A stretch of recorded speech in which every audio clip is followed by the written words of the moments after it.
প্রিয় দূরত্বতম, কেমন আছেন আপনি?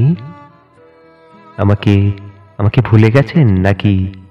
কুয়াশা ভেজা সকালে আমার কথা মনে করেই ঘুম ভাঙে আপনার? এই যে দেখুন, আমি কি করব কি না বুঝে উঠতে পারছিলাম না। ভালো লাগছিল না কিছু। তাই তাই আপনাকে নিয়ে একখানা লম্বা চিঠি লিখতে বসলাম। আপনার কথা ভেবে ভেবে আমি মুচকি হাসছি।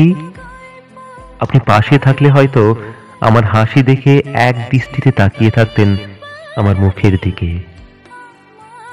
আপনার এমন তাকিয়ে থাকা দেখে আমি লজ্জায় নুয়ে পড়তাম, লজ্জাবতী ফুলের মতো। আপনি আপনি আমার লজ্জা রাঙা মুখ দেখে গালে কিংবা কপালে ঠোঁট ছুঁয়ে দেওয়ার ইচ্ছা জাগত।